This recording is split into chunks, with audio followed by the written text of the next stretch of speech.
찬송하겠습니다. 찬송 204장, 새 찬송 288장입니다. 예수로 나의 구주 삼고 성령과 피로써 거듭나니 이 세상에서 내 영혼이 하늘의 영광 누리도다. 이것이 나의 간증이요 이것이 나의 찬송일세.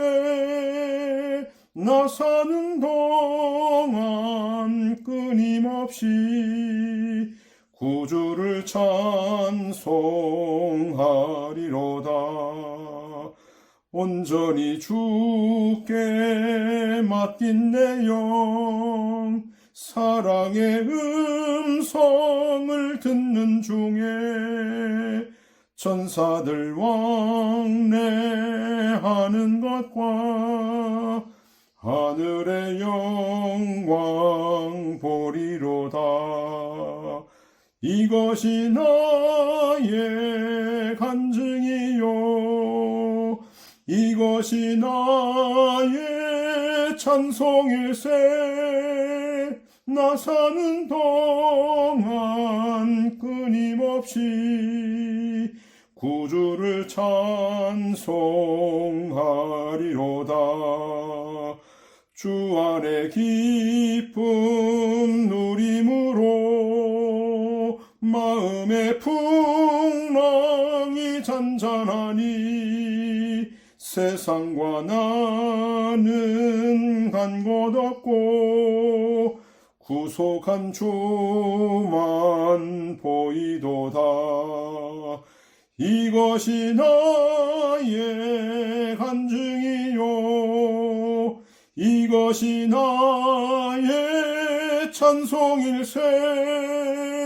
나 사는 동안 끊임없이 구주를 찬송하리로다.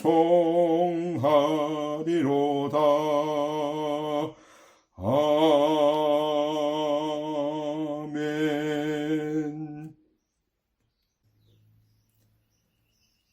기도드리겠습니다. 생명이 근원이시고 만복을 베푸시는 하나님 아버지 은혜를 감사합니다. 지난 한 주간 동안도 우리가 처한 각 초소에서 주님의 날개로 품어주시고 또 지팡이와 막대기로 인도해 주시는 그 은혜를 감사합니다. 거룩한 주의를 기억하고 말씀 듣는 자리로 인도하여 주셨사오니 우리의 죄와 허물을 용서해 주시고 말씀 가운데서 은혜 받고 우리의 나아갈 바를 깨닫는 이 시간이 되어서 이 마지막 심판이 가까워진 이때 진리의 등불을 밝혀서 어두운 세상을 비추고 참되신 하나님의 영광의 형체를 드러내는 우리 모두가 되게 하여 주옵소서. 예수님의 이름으로 기도드립니다. 아멘. 하나님 말씀은 다니엘 3장 8절로 18절까지의 말씀입니다. 제가 봉독하겠습니다. 그때에 어떤 갈대아 사람들이 다가와서 유다 사람들을 참소하여 느부갓네살 왕에게 말하였다. 왕이시여 만수무강을 빕니다. 왕이시여 왕께서 칙령을 내려 뿔 나팔과 피리와 수금과 삼현금과 양금과 생황과 모든 종류의 악기 소리를 듣는 자는 누구나 금 형상에게 엎드려 경배하라고 하셨고 누구든지 엎드려 경배하지 않는 자는 맹렬히 불타는 용광로 가운데 던져질 것이라고 하셨습니다.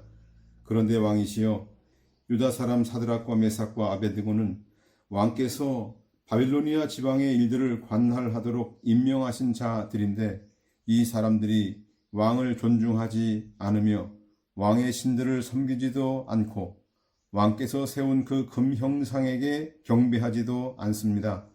그러자 느부갓네살이 매우 진노하여 사드락과 메삭과 아벳느고를 데려오라고 명령함으로 이 사람들을 왕 앞으로 데리고 갔다.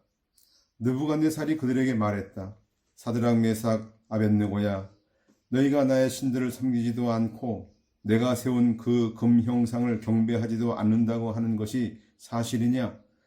만일 지금이라도 너희들이 뿔나팔과 피리와 수금과 삼현금과 양금과 생황과 모든 종류의 악기 소리를 들을 때 내가 만든 형상 앞에 기꺼이 엎드려 경배하면 좋으나 만일 너희가 경배하지 않는다면 너희는 맹렬히 불타는 용광로 가운데 던져질 것이니 그러면 그 어떤 신이 너희를 내 손에서 구해낼 수 있겠느냐?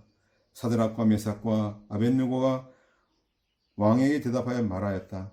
느부갓네살이시여, 우리가 이 일에 대해 왕께 대답할 필요가 없습니다. 만일 그렇게 된다면 왕이시여, 우리가 섬기는 우리의 하나님께서 맹렬히 불타는 용광로에서 우리를 구해내실 것이고 또 왕의 손에서도 구해주실 것입니다. 만일 그렇게 하지 않으시더라도 왕이시여, 우리는 왕의 신들을 섬기지도 않고 왕께서 세우신 금 형상에게 경배하지도 않을 줄 아십시오. 아멘. 오늘 본 말씀 다니엘 3장 8절로 18절까지의 말씀을 중심으로 불타는 용광로 앞에서 라는 제목으로 진리를 증거하겠습니다. 많은 은혜 받으시기 바랍니다. 자, 오늘 이 본문 말씀은 유다 사람 하나냐, 미사엘, 아사랴 이 세 청년이 금 형상에 절하지 않고 꼿꼿이 서 있다가 갈대아 사람들에게 이 참소를 당하는 장면이고요. 이 갈대아 사람의 참소, 고소를 듣고 이 느부갓네살 왕이 진노해서 이 세 청년을 끌어다가 신문하는 그런 장면을 여기에 기록하고 있습니다.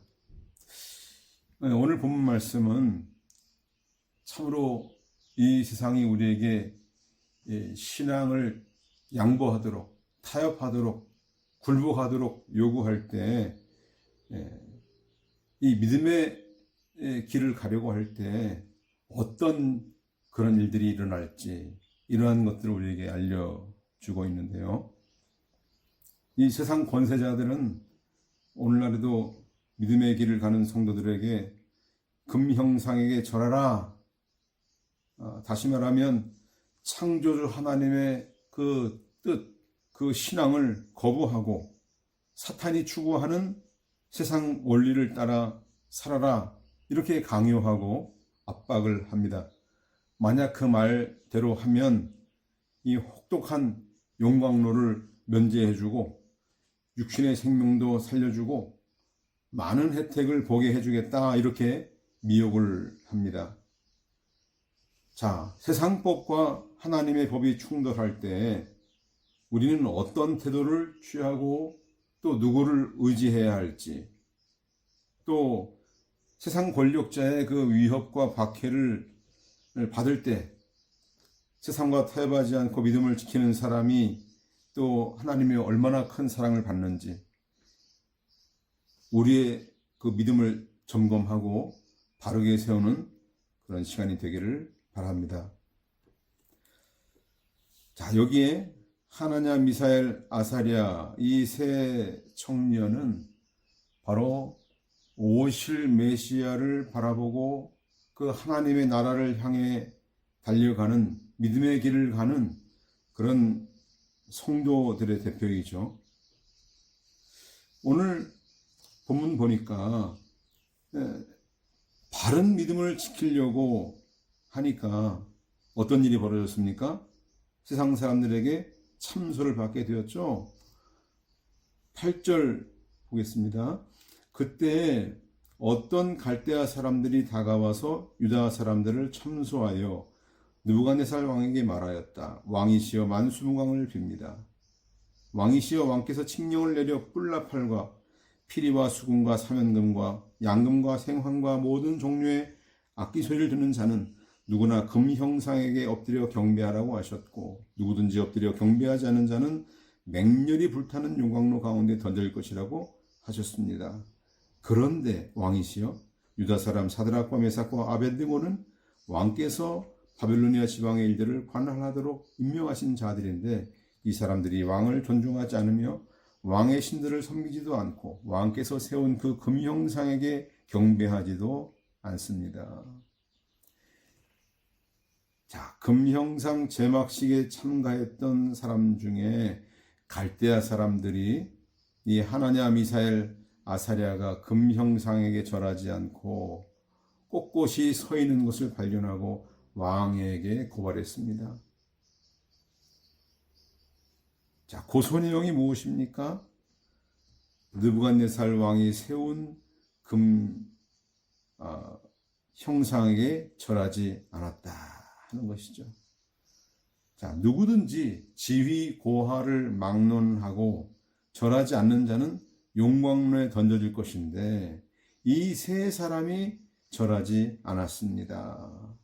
여기에 이 세 사람의 이름을 바벨로니아식으로 사드락, 메삭, 아벳느고라고 이렇게 부르고 있죠.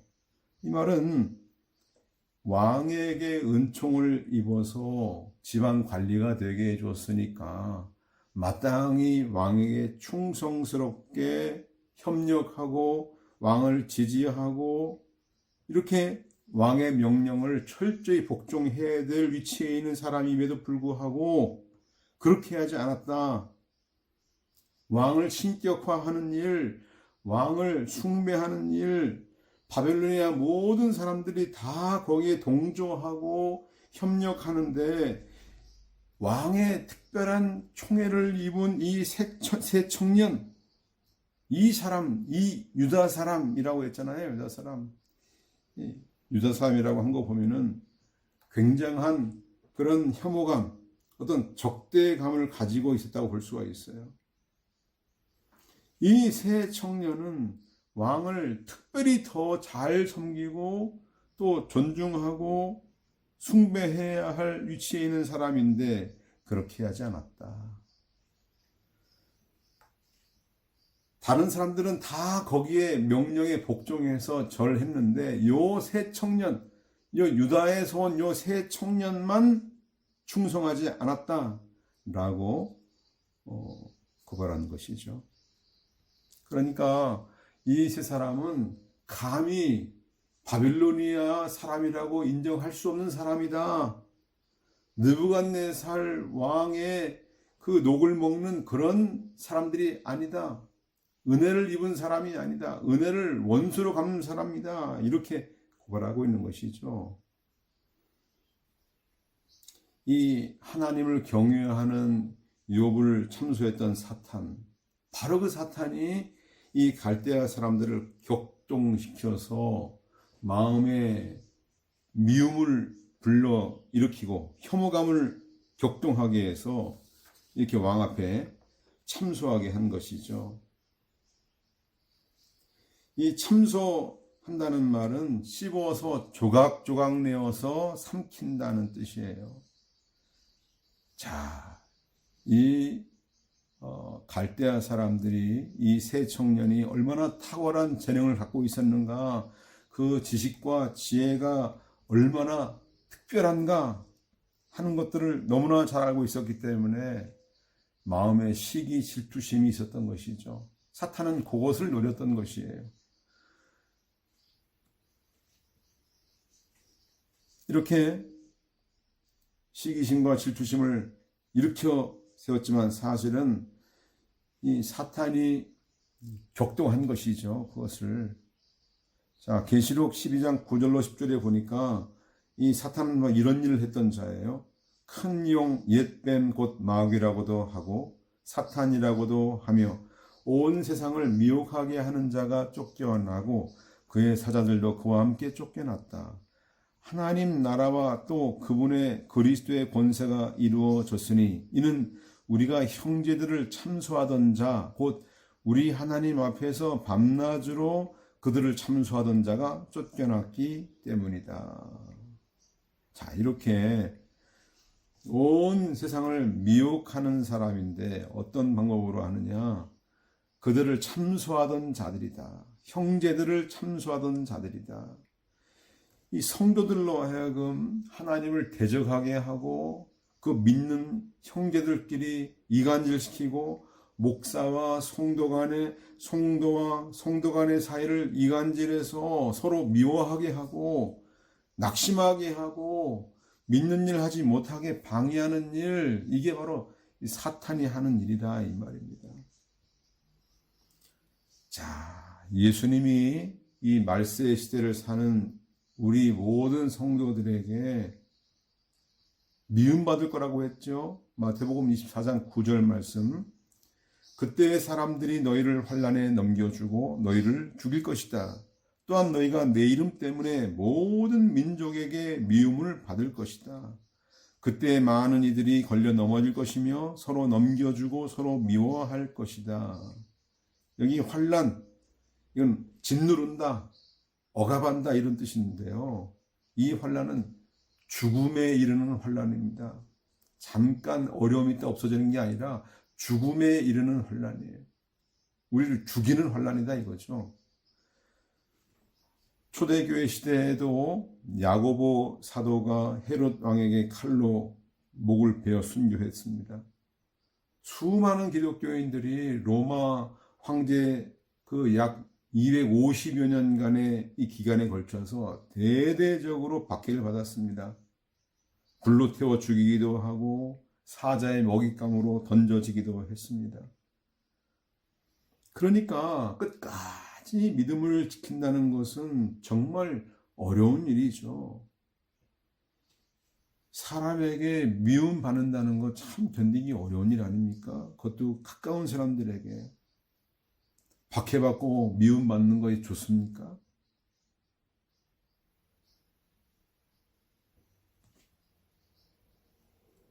싫죠. 좋긴 뭐가 좋습니까?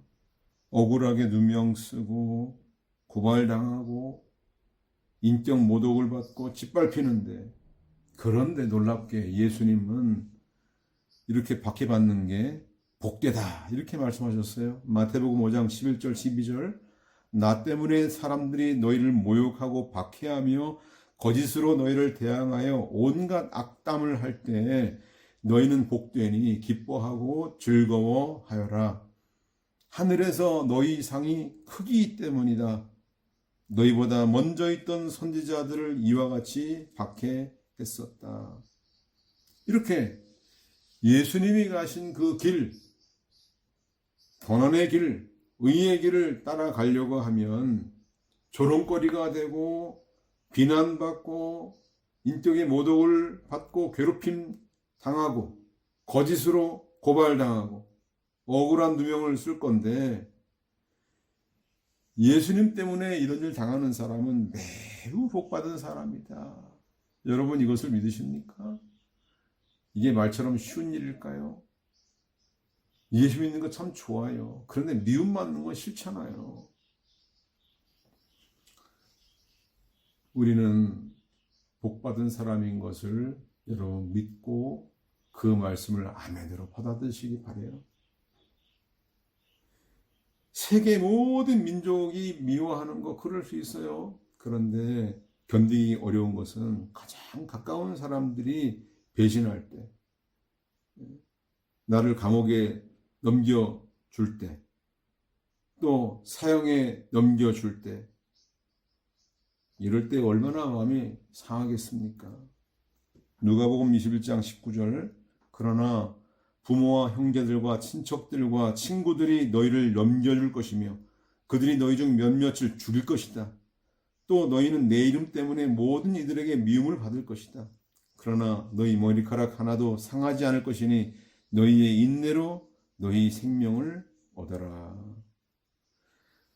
6.25 전쟁 났을 때 3일 만에 서울이 함락되고 점령됐잖아요. 거기서 피나는 사람도 있었지만 거기 남아있는 사람도 꽤 많았어요. 남아있는 사람 중에 빨간 안장을 차고 곳곳에 있던 그 인사들,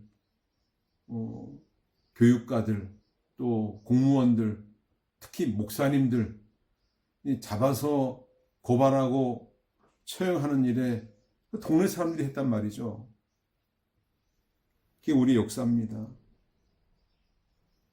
그런데 예수님께서 우리에게 이렇게 말씀하셨어요. 계시록 2장 10절, 너는 고난받는 것을 두려워하지 마라. 보아라, 마귀가 너희 가운데 어떤 이들을 감옥에 던져 시험을 받게 할 것이다. 너희가 10일 동안 환난을 당할 것이나 너희는 죽도록 충성하여라. 그렇게 하면 내가 생명의 면류관을 내게 주겠다. 두려워하지 말라고 했어요.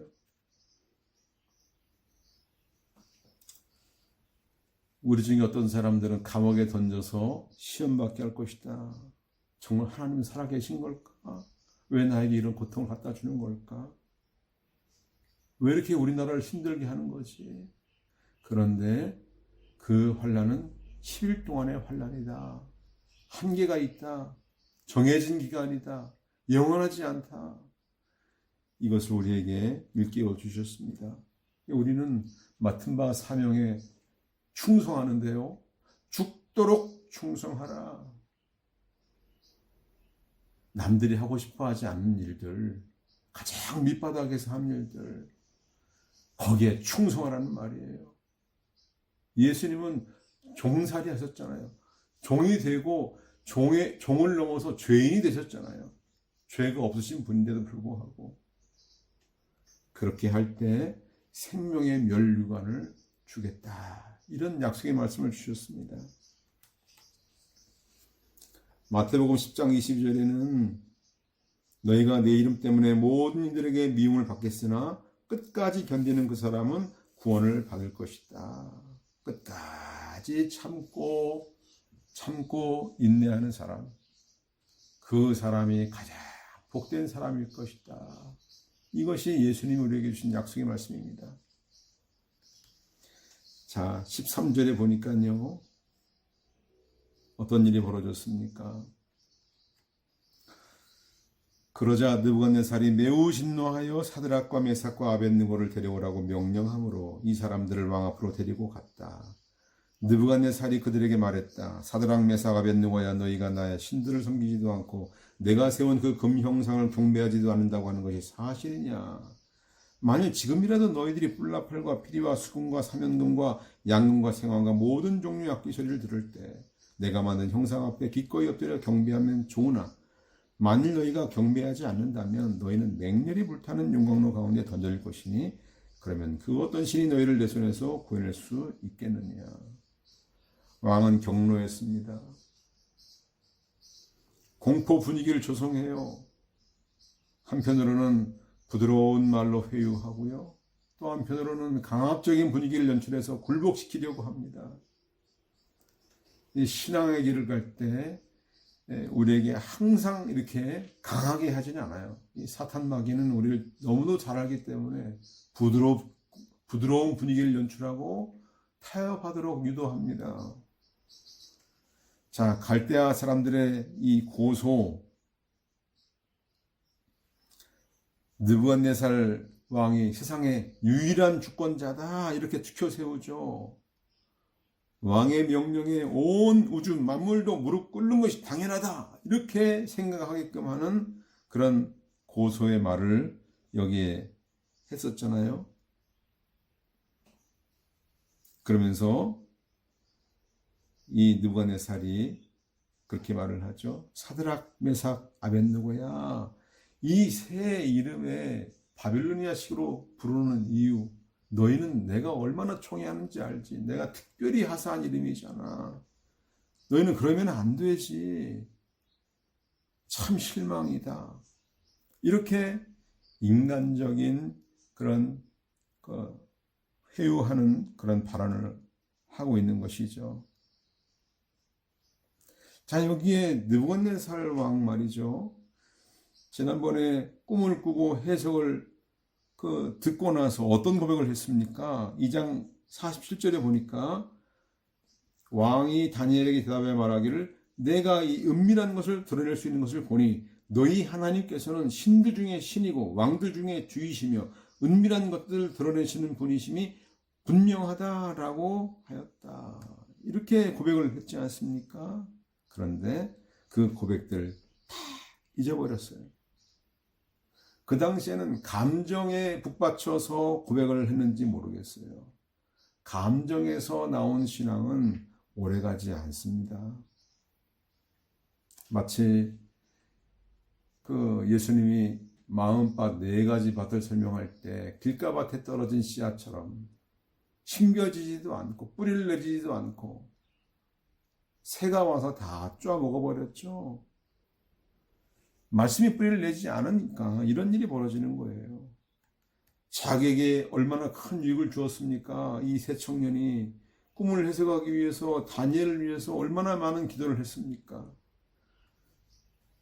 자기에게 얼마나 친근하고 유익을 주는 사람이라 할지라도 일순간에 돌변해서 자기 앞으로 끌고 와서 죽일 것처럼 달려드는 이런 모습, 이게 바로 느부갓네살 왕의 모습이었습니다.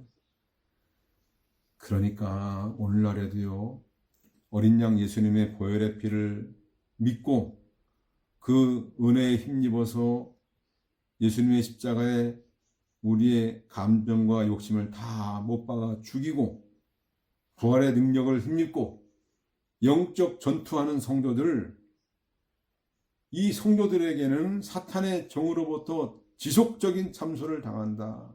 또 어떻게 하든지 낙심에 빠지게 하고 당황해서 제 갈 길을 가지 못하게 하려고 방해한다는 사실, 이걸 우리가 결코 잊어서는 안 되겠습니다. 그러니까 우리는 이 사람 보면 안 돼요. 사람의 그 그럴듯한 모습 보고 거기에 빠져서 그 사람과 신뢰하고 이렇게 하다 보면 하나님 잊어버려요. 갈 길을 제대로 가지 못해요. 우리는 하나님만 바라보고 우리의 갈 길을 가야 할 것입니다. 이 느부갓네살 왕의 이 준엄한 명령 앞에 세 청년이 어떤 반응을 보였습니까? 16절, 사드락과 메삭과 아벳느고가 왕에게 대답하여 말하였다. 느부갓네살이시여, 우리가 이 일에 대해 왕께 대답할 필요가 없습니다. 만일 그렇게 된다면 왕이시여, 우리가 섬기는 우리 하나님께서 맹렬히 불타는 용광로에서 우리를 구해내실 것이고 또 왕의 손에서도 구해 주실 것입니다. 18절, 만일 그렇게 하지 않으시더라도 왕이시여, 우리는 왕의 신들을 섬기지도 않고 왕께서 세우신 금형상에게 경배하지도 않을 줄 아십시오. 여기 왕이시여라고 처음에 부르지 않았죠? 느부갓네살이시여, 왕의 호칭을 뺐어요. 이름만 불러요. 느부갓네살이여. 물론 그 앞에서 거만하게 느부갓네살아 이렇게 부르진 않았겠죠. 항상 우리는 위의 권세자들에게 겸손한 자세를 취하는 것이 중요하죠. 하지만 직위를 빼고 이름만 불렀다? 이거 얼마나 불경죄입니까? 생사여탈권을 쥐고 있는 말 한마디에 죽고 사는 그런 최고의 권력자 앞에서 전혀 두려워하지 않았다는 뜻입니다. 이 사탄과 영적 전투에 나갈 때 군사로 부름받은 사람의 가장 중요한 필수 요건은 뭡니까? 두려움이 없어야 된다. 사기가 충천해야 됩니다. 그래서 모세 율법에도 제사장들로 하여금 전쟁터에 나가는 군사들에게 정신무장시키는 정신교육할 때 다음과 같은 명령을 하도록 했어요. 신명기 20장 3절 4절, 그들에게 이렇게 말하여라. 이스라엘아 들어라. 오늘 너희는 너희 적들과 싸우러 나간다. 너희 마음에 겁내지 말고 두려워하지 말며 당황하지 말고 그들 앞에서 떨지 마라.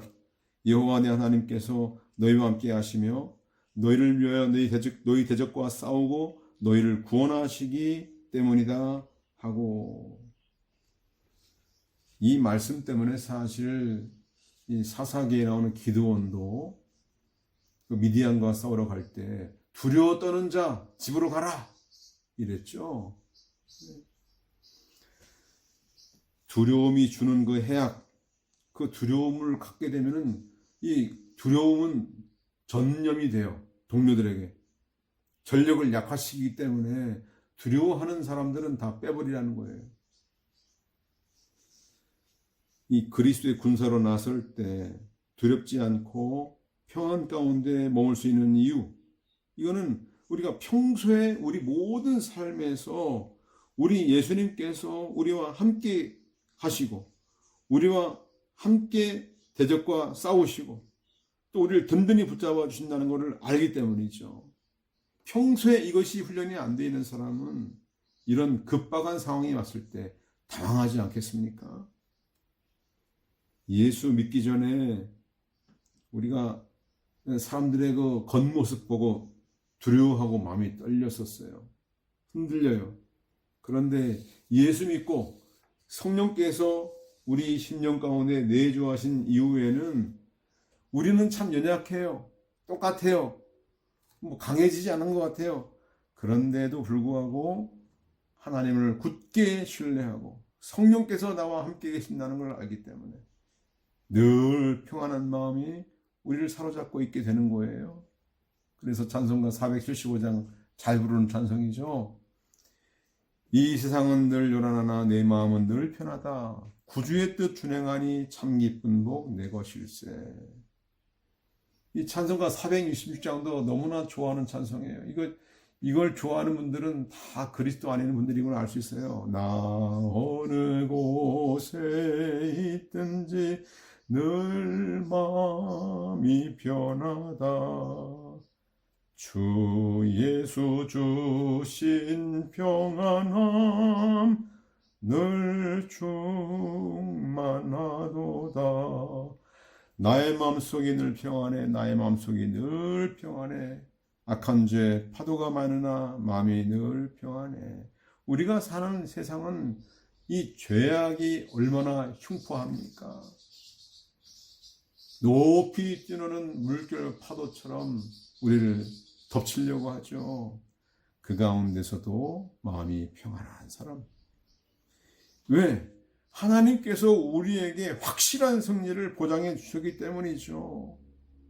우리는 늘 영적 전투의 현장에서 우리의 여호와, 전쟁의 신, 전능자 하나님께서 함께 하신다는 사실을 약속의 말씀을 선포하고 그 말씀을 또 읽고 듣는 가운데 그 말씀을 붙잡고 말씀으로 무장해야 되는 이유가 바로 여기 있는 것입니다. 그래서 날마다 일깨워 줘야 해요. 에베소서 6장 12절로 13절 이는 우리의 싸움이 혈과 육에 대한 것이 아니요 통치자들과 권세자들과 이 어둠의 세상 주관자들과 하늘에 있는 악한 영들에 대한 것이기 때문이다. 그러므로 하나님의 전신갑주를 취하여라. 이는 너희가 악한 날에 대적하고 모든 것을 행한 후에 설 수 있게 하기 위한 것이다. 자, 이렇게 두려움과 공포를 무기로 삼는 이단 종파가 있습니다. 이 이단 종파는 이 구원받은 사람이 구원받지 못한 줄로 의심하게 만들어서 지옥불에 떨어질까봐 엄청 충격적인 영상을 보여줍니다. 그래서 그 영상이 늘 기억에 나가지고 두려워서 지옥 갈까봐 두려워서 공포에 사로잡혀서 잠을 못 이루어요.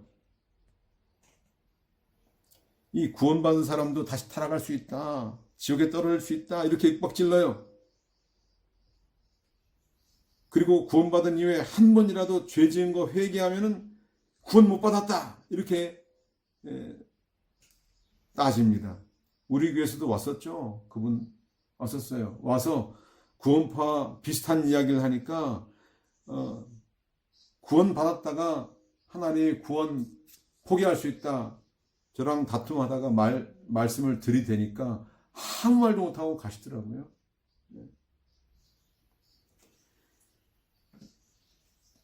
지옥 갈까봐 두려움과 공포에 사로잡히게 해서 믿음에서 멀어지게 합니다. 율법주의 신앙에 사로잡히게 해요. 이거 해야 된다. 이거 안 하니까 너 벌 받는 거야. 이러면서. 이게 바로 사탄의 역사이죠. 가령 부부싸움을 한번 크게 했어요.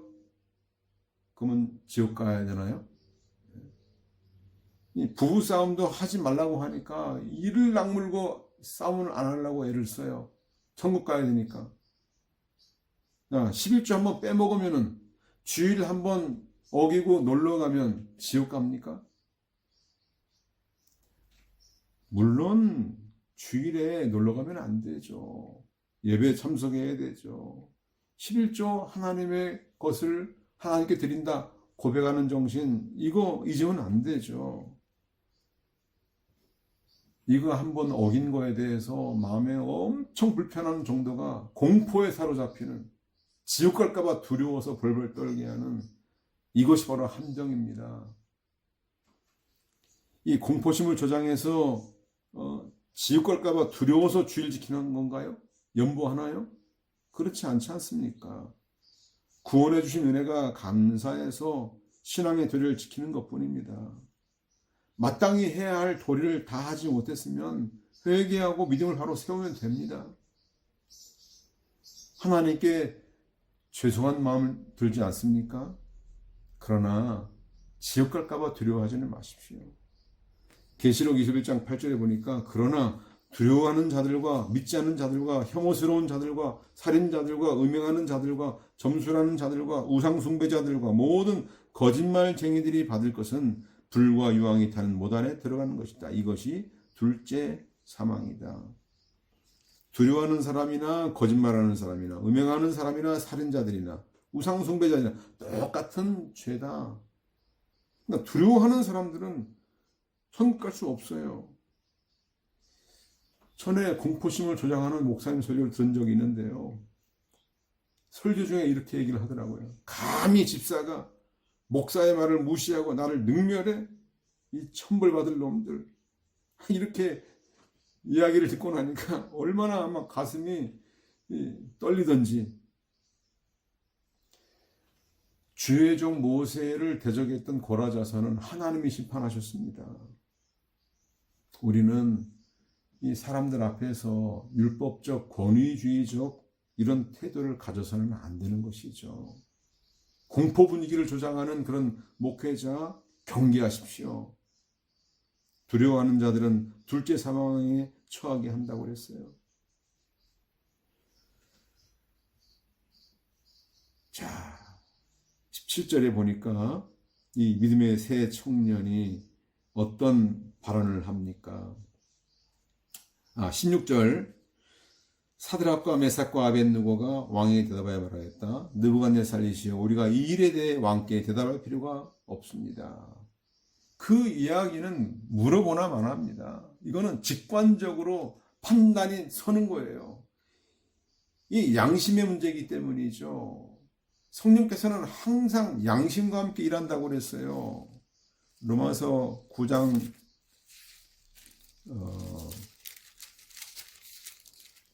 9장 1절에 보니까 나는 그리스도 안에서 참말을 하고 거짓말을 하지 않는다. 내 양심이 성령 안에서 내게 이것을 증언하는 것은, 양심이 성령의 역사의 도구예요. 우리의 신앙 양심은 하나님의 말씀으로 비판받아서 이 양심의 가책이 되는 건 하지 못해요. 이 양심의 소리를 듣고는 견딜 수가 없는 것이죠. 양심적으로 즉각 대답을 하는 거예요. 이거 뭐 생각해 볼 필요가 없어요. 잠깐 고민해 보겠습니다. 우리가 셋이서 의논해 보고 얘기하겠습니다. 이럴 필요가 없는 거예요. 이 세 청년이 신앙 안에서 의기투합하고 똘똘 뭉친 모습이죠.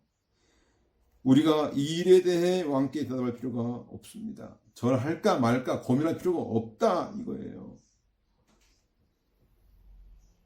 그리고 나서 만일 그렇게 된다면, 만일 우리를 용광로 불에 던져 넣는다면 왕이시여, 우리가 섬기는 우리의 하나님께서 맹렬히 불타는 용광로에서 우리를 구해내실 것이고 또 왕의 손에서도 주실 것입니다.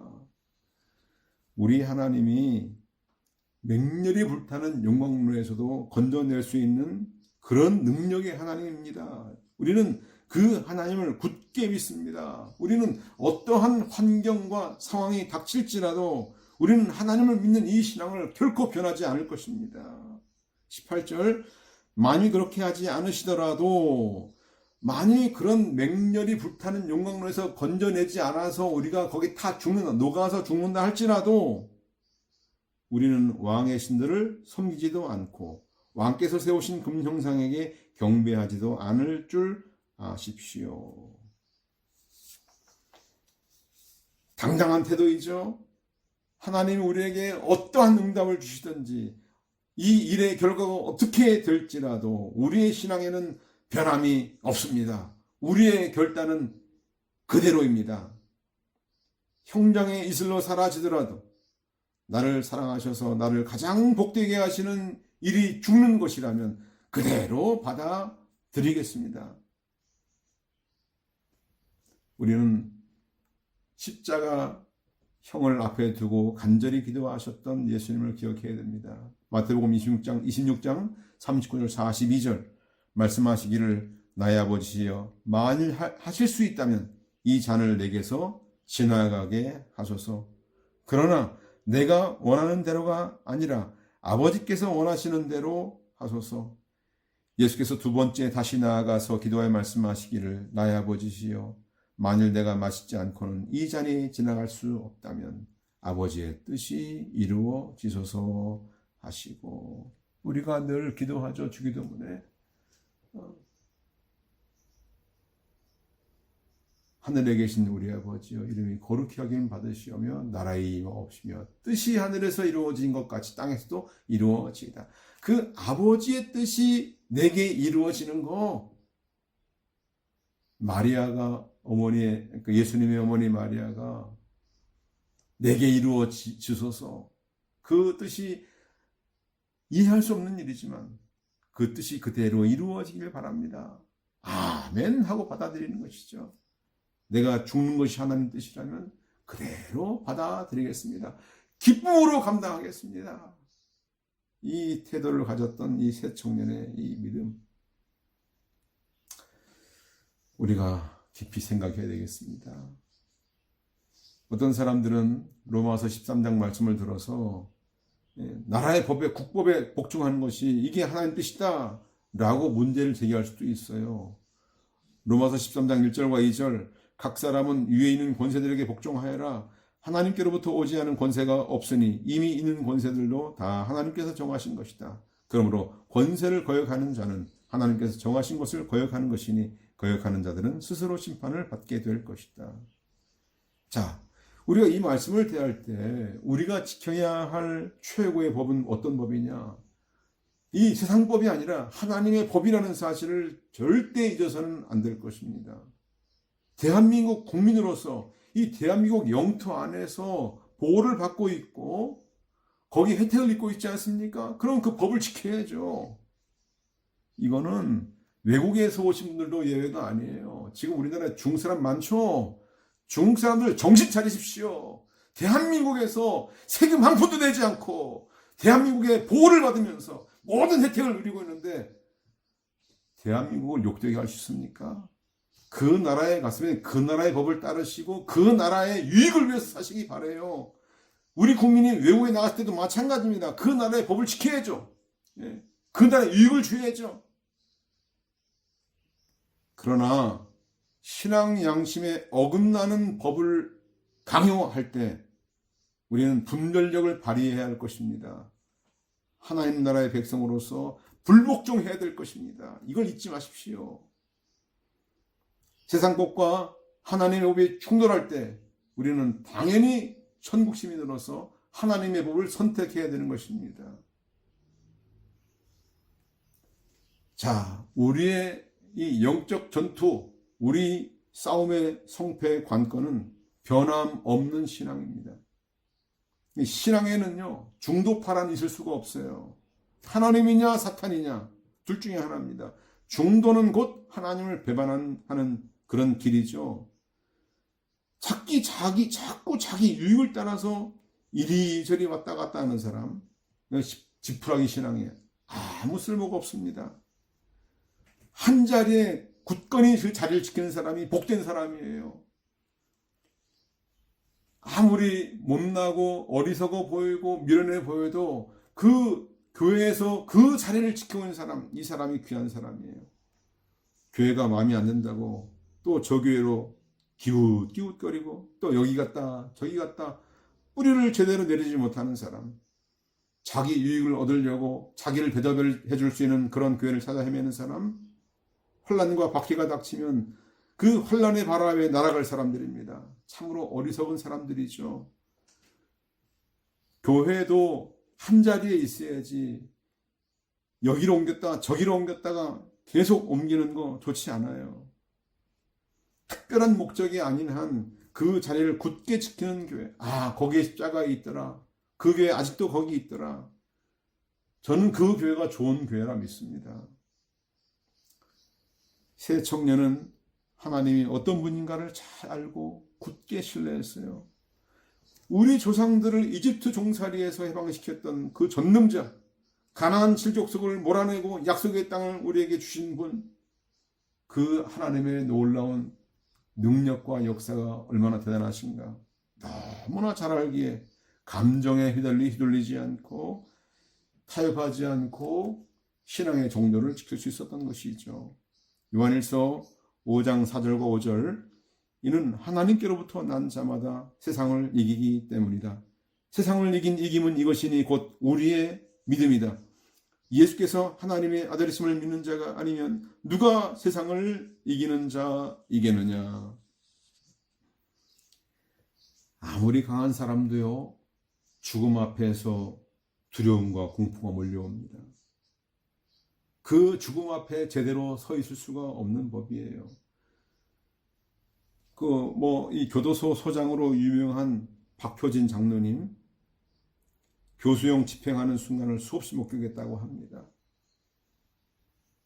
예수 믿지 않는 불신자들은 다리가 풀려서 교수대 계단을 제대로 걸어 올라가는 사람이 없대요. 거의 대부분이 교도관들에 의해서 억지로 끌려 나온다고 합니다. 그 사형수의 입에서는 심한 욕설을 내뱉으면서 원망, 불평, 남탓하면서 올라오는 것이죠. 죽음이 두렵기 때문이고요. 억울하기 때문에 막 외치는 거예요. 안 죽겠다고. 내가 왜 죽어야 되느냐고. 그런데요, 예수 믿는 신자들은 달라요. 얼굴도 평안하고 환합니다. 내가 지은 죄에 대한 처벌이 내가 달게 받겠다. 이 세상은 나를 버릴지라도 우리 하나님은 나를 받아주신다 하는 그런 믿음을 가지고 스스로 저벅저벅 그 계단을 올라간다고 해요. 그래서 교도관들이 다 놀란다고 그러죠. 살기등등한 최고 권력자 앞에서 목숨을 구걸하는 자세를 버리고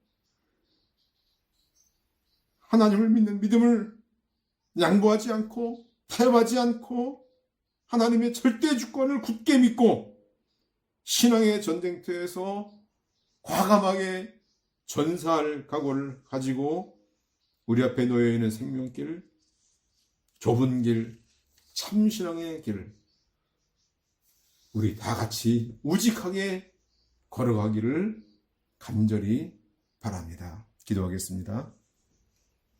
하나님 아버지, 은혜와 사랑을 감사합니다. 믿음의 새 청년의 신앙을 통해서 우리의 잠든 심령을 일깨워 주심을 감사합니다. 죽음 앞에서도 두려워하지 않고 세상과 타협하지 않으며 전능하신 여호와 하나님의 주권과 섭리를 굳게 믿고 앞서간 신앙의 선배들처럼 순교신앙으로 무장하고 먼저 가신 예수님의 고난의 발자취를 따라가는 우리 모두가 되게 하여 주옵소서. 예수님의 이름으로 기도드립니다. 아멘. 찬송가 397장, 새 찬송가 357장.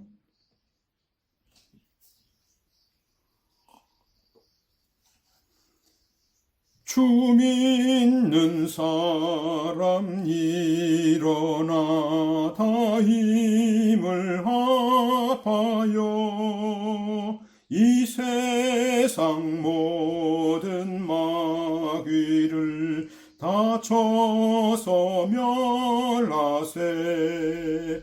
저 앞에 오는 적군을 다 싸워 이겨라. 주 예수 믿는 힘으로 온 세상 이기네. 믿음이 이기네. 믿음이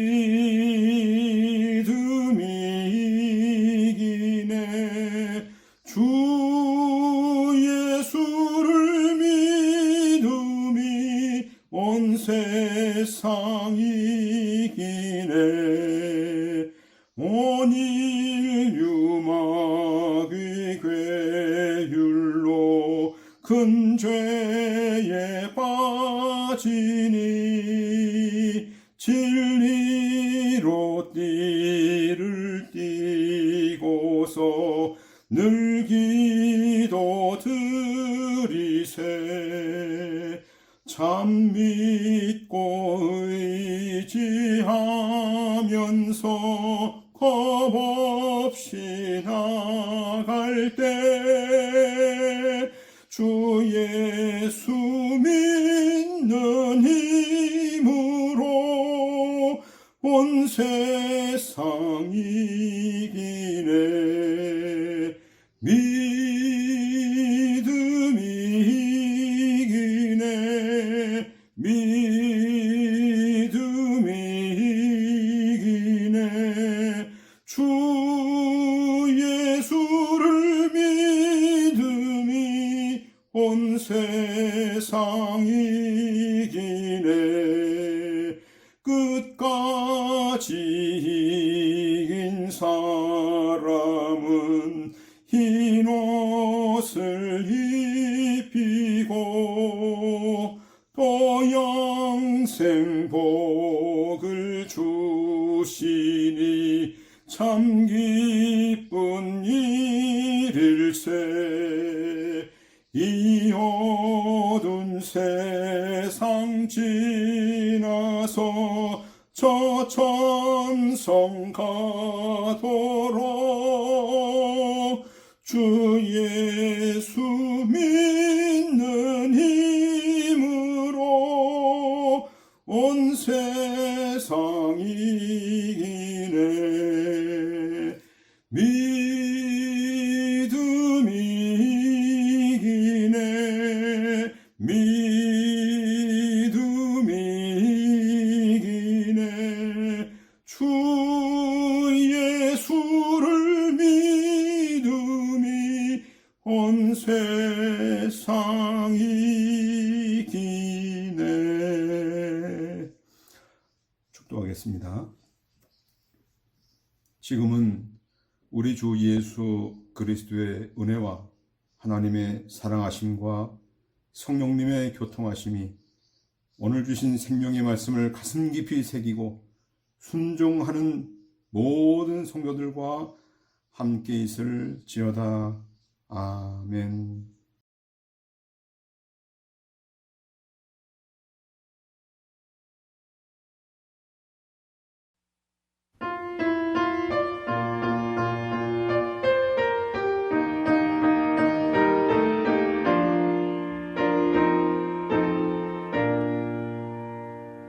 위에 계신 나의 친구, 그의 사랑 지극하다. 이는 예수 그리스도, 나의 구주, 나의 친구.